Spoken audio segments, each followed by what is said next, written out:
いらっしゃい。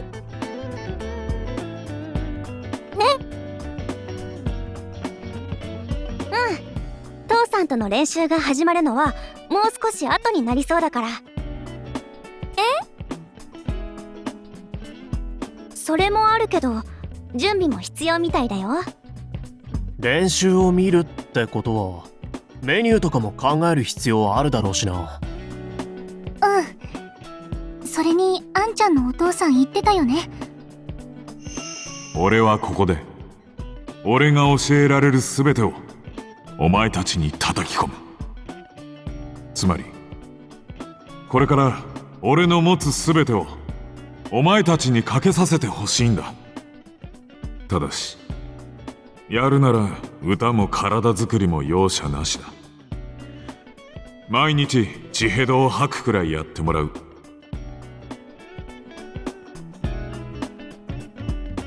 そんなわけないじゃん。あくまで例えのはずだよ。体作りって話も出てたし、まあ走り込みとかはありそうじゃねえか。走り込みか。私みんなと比べてそんなに体力ないしちょっと心配だな。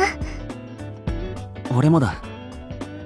ケンさんとの練習が始まるまでに少し体を慣らしておいた方がいいかもしれない。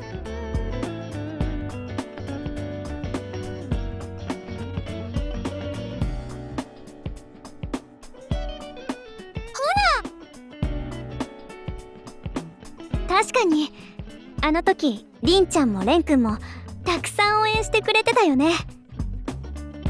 一人じゃ最後まで走りきれないかもしれないから私は応援してもらえるのすごく嬉しいな。でも筋トレ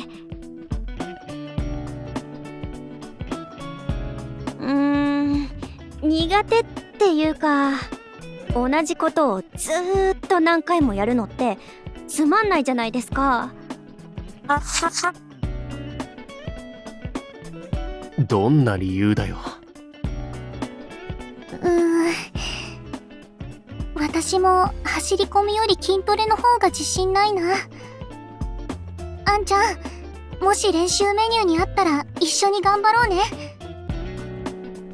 気乗りはしないけど歌うまくなるためだしね。頑張ろう小羽。ね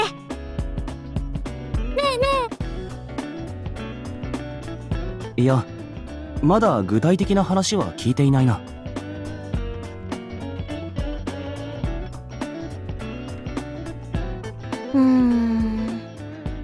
教えてもらってたの小さい頃だったからな。姿勢とか声の出し方については多かったかな。そう。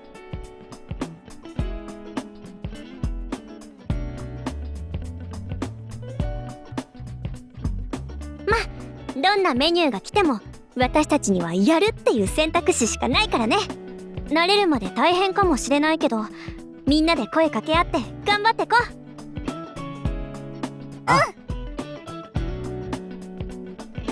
で練習メニューにスクワット100回3セットとかあったらどうすんだ。ずっとしゃがんで立ってしゃがんで立ってだぞ。やってる間間が持たなそう。おしゃべりしたり音楽聴きながらやるのってありかな。